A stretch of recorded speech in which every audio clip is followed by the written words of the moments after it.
Hey, you're listening to the Driftless podcast. My name is King Koi, and I'll be talking to the creatives of the music industry about their process, experiences, and what they're currently up to. Enjoy.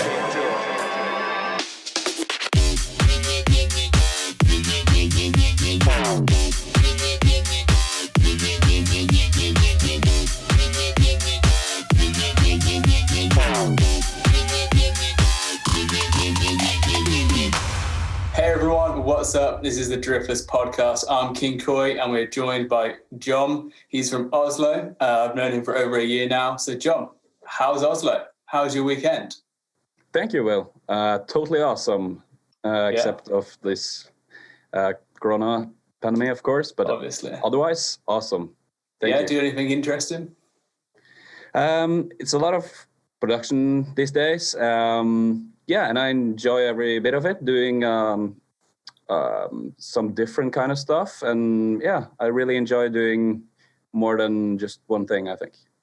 Okay, so I think let's get to know you better. Let's go back to when you were a young Jon, a young boy. Whereabouts in Norway you're originally from? Because it wasn't Oslo originally, was it? Yeah, for sure. It's a small town not too far from Oslo, like maybe an hour from Oslo. And I grew up there, had two siblings and a really nice family. I did a lot of football when I was younger.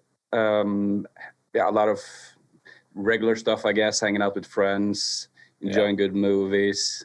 All that stuff. Yeah. Did you enjoy school? Was that something you were good at, or were you more reckless? I really loved being at school, but I don't think I did got any awesome grades or something. I know for sure that I didn't get any awesome grades. So I always enjoyed school as a social place. And that's what sort of school was for me, I think. But I made it through in a good way. So it's thankfully the music industry really doesn't need good grades. Thankfully. So with your family and stuff, was there a musical influence there, or is it something you grew into yourself? I think when I think back on it, I think it really was, but not in a traditional way with some classic piano, or that they work with music or anything related to that. We have still the same piano we had back then, and it's a really cheap sort of what do you call it? This is almost like a MIDI piano, but like an upright thing. I did some playing on that here and there, and I remember my dad always told me don't you want to start playing piano? And I really hated playing piano because nobody of my friends did it, and it was going to something boring, I thought. So, and I was so into football at that time. So, or soccer. So, it was never on my mind doing music. But I think the fact that we had the piano and that my parents listened to a lot of CDs back then was a bigger influence than I thought. Yeah, what was it the music you'd been listening to back then? Because obviously, being in Norway, is it completely different? I don't think so. We had a lot of this absolute music stuff. This, it was a couple of other ones as well, but it gave me a decent influence on pop music in general. Robbie Williams was some of it. Aqua was a thing back then. Toy Box, I think. A lot of pop in the 90s. That's a good time for music. That was fun. I really loved it. And I remember slightly that I had a lot of these CDs and my own CD player in my room, and I sang along to the songs, not knowing a word, but thinking that I did. The classic. So when did you first really get into music and music production? When was that leap made? That was really late, I think, because I didn't do any music until some of my friends showed me, FL Studio. I think I was maybe 16 or something, 17. yeah, and then I did just a bit of music, watched them produce and stuff. Took some years. Yeah, so like, what were you doing before that? Because I know you DJ. Like, were you DJing before you really got into production? Yeah, for sure. I started DJing when I was maybe 17 or something, 16. That really took me into thinking about production and the fact that you can also create what you play and stuff. Yeah. So I think that's more where it started for me. Yeah. So have you always been in like the same door? Because is it Reason? Cubase. It's Cubase you use, isn't it? For sure. Yeah, it's Cubase. Have you always been a Cubase user? Yeah, I started downloading FL Studio. Didn't figure out how to use that at all. And when I went to my first like music production school in Oslo before Limpy, they used Cubase, and I just went with it. I'm not a guy that actually is that of a fast learner when it comes to like technical stuff and DOS and all of this. So I just found out that when I cracked the code on using Cubase, it's what I should use for a long time. Yeah. Do you think you'd ever change? Because obviously we've had a lot of pressure to go to Pro Tools from certain people.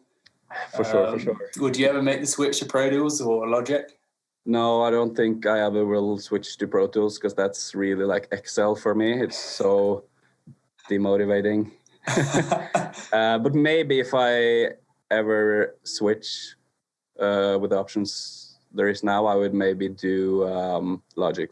Yeah, Logic. It's a good choice. Yeah.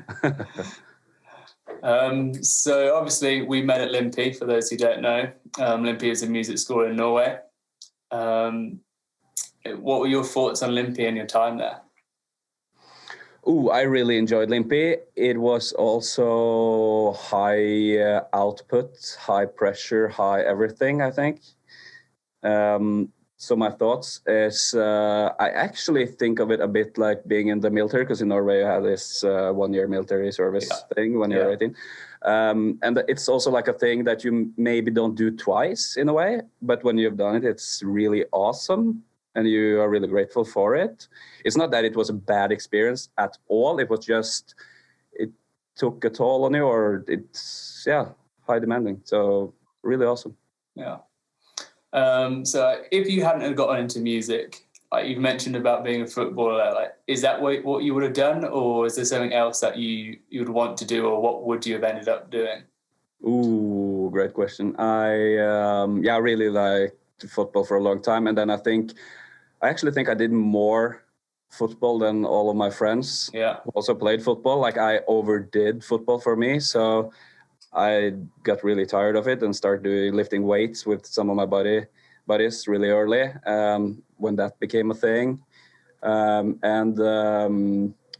if I would have been anything besides music producer, I really think I would be an architect. Yeah. Yeah, I really love architecture and just great buildings and the great design. Yeah, to be fair, like your studio that you're in now, like that's some insane interior design. It's such a good vibe in there. Like, I appreciate it. Thank you. We'll put some pictures on like Instagram and stuff so people can see it. Like it is insane. Yeah, for sure. Thanks. Hey, you're listening to the Driftless podcast. Let's get back into it.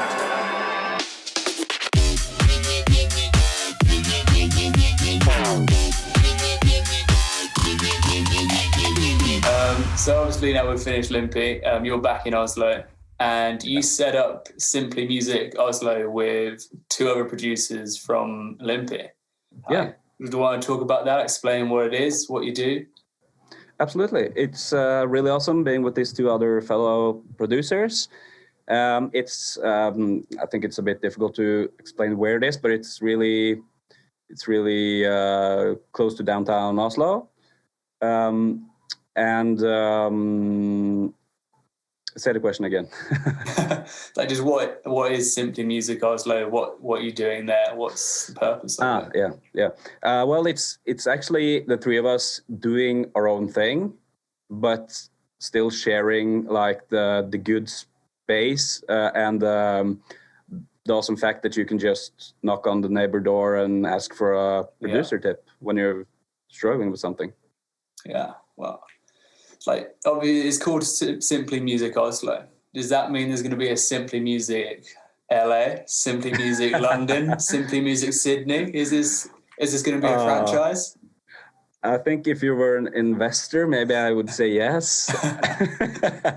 But no, it was only because Simply Music is also something totally different, I think. It's another brand, so it was taken. And it explains still that it's in Oslo. It's in Oslo. Obviously. There's no forgetting where it is. Yeah. So works. What's like sort of the day-to-day life or like the week like there? It's quite similar to Limpy, actually. So for those who don't know, we do it like every other job. Come in at a decent time, work the average hours, and if the project we're working on demands it, we'll stay for longer. And in what we do, we have a lot of sessions, but for me, I actually don't have that much sessions, especially now, obviously. But also in general, I don't have as many sessions as I can because I do other stuff as well. So I try to combine and do the things that I feel the most for like every week in a way. Yeah. Oh, that's cool. It's like, I can't wait to come visit you all out there and see that setup. I mean, I've seen the room, seen and heard the rumors of it's like Waffles Friday or so, or Waffles Saturday. Yeah, for sure. Waffle Friday. Yeah. That's what a studio needs. Absolutely. Like good routines and awesome hangouts. Yeah. So like, obviously you're making music all the time. Is what we all do. Like, what's in your playlist at the moment? What have you been listening to? Ooh, what I've been listening to. I do listen to a lot because I don't think that, like everybody else, I have had times throughout my life where I have like this almost like stages where I listen to a lot of EDM in a period and some future bass or whatever, and some maybe some whatever genre. But it's not that way anymore because now I have more like in the morning I listen to a really calm, chill playlist, which I like created myself and put a lot of time and effort into making that a good dynamic playlist. And I also have like other playlists for the rest of the day. So for the evening, for my dinner, I have like Italian, almost like classic music that I listen to. Obviously, I have a workout playlist. Yeah, you can just think of every part of the day that you do different stuff. Every part of your day, you have a playlist for it. Yeah. Everything.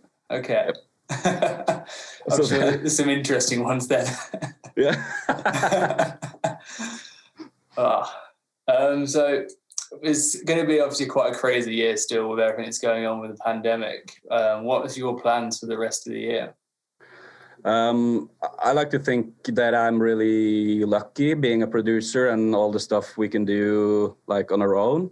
So I will most likely focus down on doing more of the things that I can do and get the most output of on my own. Yeah. And I will do sessions like I have, but maybe not focus too much on them until it's like back up again, things. And I think that's it. Yeah. So like, obviously how it's hard to have sessions at the moment, writing with people in the room. How have you found doing like Zoom sessions? Have you been doing Zoom sessions? Barely. I've tried it like once or twice. I don't like it at all. No? Yeah, I don't. I think it's mainly because I feel that I'm a people's person, and when I am in the room, that's when I read people the best. Yeah. So, and I don't necessarily like to take like command and like do things that it's maybe the best when you have a Zoom, like quick conclusions and stuff. So yeah, it doesn't work perfectly for me, but a session now and then, it's much better. Yeah, I think it's so, like when you're doing a Zoom session, it's so hard to sort of step out of the session when you need to, like just take a minute, or if you want to like just do something other than like be making music, because it feels like you're so like on a schedule to be doing something. It's totally. I feel it's quite constrictive, and you don't really get necessarily such a free-flowing or open-flowing session. Wow, you're still listening to the Driftless podcast. Let's get back into it.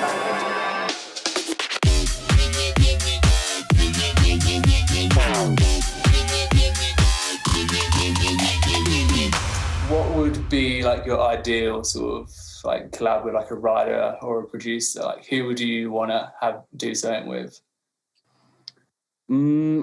I think I would love to work actually with a couple of Norwegian ones. Yeah. And just people, I want to see how people that inspires me work. Yes. So I actually don't maybe want sessions just to do a great song, but also to watch the creation of a good song. Yeah, something like that. That would be awesome. Be part of a good session, but not necessarily that I am the main producer or anything. Yeah. That would be really cool. I always think it'd be interesting to be a fly on the wall on some of those sessions with people and see like what they really like in the room and how it flows. Yeah, for sure. Yeah, you can learn so much from that. That would be awesome. Except for that, I think I actually love having a session with people that I haven't heard too much about, or like that it's new to me, and I have a prediction of them being at a certain level, and they and when we have a session, they like impresses me. Yeah, I think that's awesome. So sort of self-discover a new artist. Yeah, it's something I enjoy. Definitely, it's always nice when you get to meet sort of new people through sessions and see and discover them. It's like, and you go, oh, wow, I love this person's music. Mm-hmm. Yeah. So obviously you've been doing your DJing and stuff. Like you've done a guest mix already for Driftless. Like, are you still doing shows? Is that possible in Norway at the moment? No, it's not possible, and it haven't been for a year now. Oh, has it? Oh. So I'm really waiting for it to open back up again. And I'm so like ready to do more gigs now. Yeah. Than earlier, because it was so nice to do it, or like combine it with music and production and do like a 50-50 split. Yeah. Last year, but now I really want to do more DJing actually. Yeah. Try to establish some really nice venues, or at least maybe a residency at the place, maybe here in Oslo. Yeah, I was quite gutted that I never got to see you play last year. Yeah, you should. Yeah. Yes, there's expensive trains down to Oslo. Yeah. We'll combine that with your visit. Yes, we'll have to do that. So, yeah, for sure. So what can you tell us about the guest mix that's coming out this month? Obviously, I don't know what stage you're at with it, but is it going to be a similar vibe to the last one? I don't know. It's not. This is going to be a bit of a more down-tempo vibe thing. Yeah. And just to show some different sides, I think. Yeah. Okay. I'm looking forward to that, because I remember your mix last year. It was fun. It was some good throwbacks in there, good feels, good vibes throughout the whole thing. Great to hear. Yeah. No, I want to do like more of a not too many. Like sometimes when I DJ, I like to play songs that isn't like radio aired songs. Yeah. And I enjoy like making a really, really sort of a tight set with those type of songs. I think that will be what I'm going to do for this one. Yeah, I think you've got a really good songcraft and you pick songs so well. Oh, thank you. Yeah. If you could give like some production tips, like what are your little things that you love doing or going to? Like I know about some people have like the reversing stuff, so always they go to little EQ things. What are some of your go-to things or little tips? like my go-to, that must be, I do actually work really much around samples and chopping them up. It is my go-to. Yeah. Because I don't play keys, I don't play guitar. So that's my go-to often. And just chopping them up and trying a lot of different like reverbs or effects, and combining, at least I like to think of it as combining 3 layers, one covering like the low end, one covering the mid, and a third covering the highs. So and often that's the three things is enough for me to get like a solid vibe going. Yeah, definitely. Yeah, and then I have it, and I'm also a huge fan of things that I see as air candy, small vocal chops, or like things from the lead melody that you like fill in throughout the production, but really subtle back in the mix, or stuff like that. Like talking about effects, like some of your vocal effects and like vocoder stuff, that is some of the best vocoding. It's like, it's always so good and it always feels so perfect. Like, is that just your like natural talent at vocoding, or is it just a trial and error to get that sound how you want it?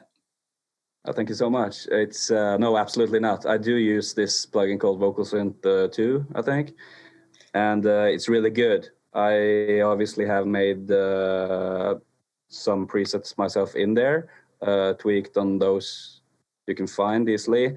And just try to get the best out of those. And I also do like a separate track with just 100% vocoder for those who do like vocoder on the main vocal and then like mix it in like just the wet signal. So I think that's key to have that one. I also do a lot of distortion and auto-tune on top of that again. Yeah, you double auto-tune, isn't that the trick? Yeah, that's a joke we have going. Like, if it doesn't sound like tight enough, you use just two auto-tunes. Yeah, then it won't punch through. Yes, I always have like whenever like I'm recording melodies in it myself, I was like, this needs 2 auto-tunes to get me in tune. yeah, it's awesome. Yeah, like I was doing a track this week and I was like, this needs some vocoder. Damn it, I wish I was Jon. Yeah, vocoder is so good. It's I really love using vocoder for subtle effects, but also for like more classic vocoder things when it's really present and stuff. Yeah. Hey, you're listening to the Driftless podcast. Let's get back into that.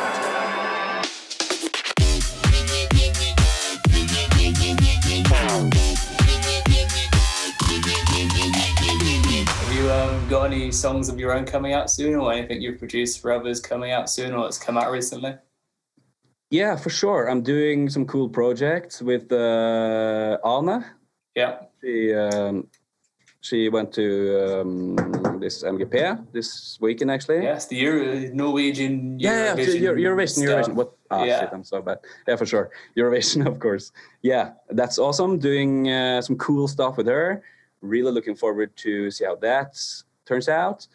And I've actually since we left Limpy, I've sort of separated a lot of the things that I like to do into different projects. Yeah. Sounds maybe obvious, but sometimes, or like often, I feel that producers and sessions and everything, there's a lot of good songs or ideas, and even complete songs that get thrown away because it doesn't fit the project or fit the artist or whatever. Well, we can just look at our Audley accounts between everyone from Olympia last year. How many songs must be on there that won't ever have anything done to them? Exactly. Like 100 songs, and you use 2 of them, and you like says that's cool to have like so much produced and just like the perfect things get chosen. Yeah, I see that, but I also think that there's a lot of potential in those songs that don't get used. Yeah. So a lot of my like the time and project that I've done since Limpy is about just just that, making the best out of the songs that I really like, that I have. Yeah, definitely. Like, because remember we got given that pack of acapellas. Mm-hmm. So I think every week I go in there, find something, and just try and make something from a part of it. Because there's so many good ideas. Or like go through my Audley account and just find acapellas. Yeah, it's a kind of a shame how many of those get kind of like left on the side that aren't going to be used. Yeah, it absolutely is. So, and it's something I totally agree that it's really necessary to find the perfect song for the artist and for the project to like fit the profile and everything. But it doesn't cost much these days to like make a new project by yourself and call it something and post the song if you like the song. Yeah, it's super simple, especially like you just use DistroKid. It's super cheap. Yeah, straight up there. Yeah. So that's like something I not focus on, but like try to make the best out of. Yeah. Do you think we'll stay in Norway for the foreseeable future, or are you planning on moving around? I really enjoy Norway, and I find it easier for me to start projects or like get into stuff quicker than if I would have been like in another country, I think. So for my creativity purpose, I think it's best to be in Norway actually, and I really, of course, enjoy it. Yeah. Do you have any sort of like favorite writers or anyone you love being in sessions with? I enjoy everyone that I go into a session with. Yeah. And if I don't necessarily see their work as a great fit to what I do, I actually don't take the session. Yeah. I think it's that easy. So, and every session is obviously different, and sometimes it turns out really shitty. But it doesn't make like the total impression of the writer and stuff any worse for me. I try to focus on like the person and the connection we got, and those things. Yeah, like I've had it before where like maybe halfway through a session, like the day after, I'm going like, I should have said no to that session. I think it wasn't important. Probably right for me. Yeah. Yeah, it is, because you make like a fake wall, and you it doesn't serve any special good stuff. I think in the long run, at least. Yeah, it's hard in the moment sometimes to say no, because I think you just want to be having sessions doing stuff because you don't know what's going to lead to what. But yeah, absolutely. Saying no to sessions when it's not right is important. Yeah. Well, this has been a really fun interview. I've loved having you on, catching up. It's been a while since we've seen each other. Have you got any last words you'd like to say to people? Anything you want to promote? Well, if you are like a producer and listening to this, I think I would have liked to be told myself, at least when I started or was like earlier in my call it career. I think I would have really enjoyed somebody telling me that it takes a lot of time often,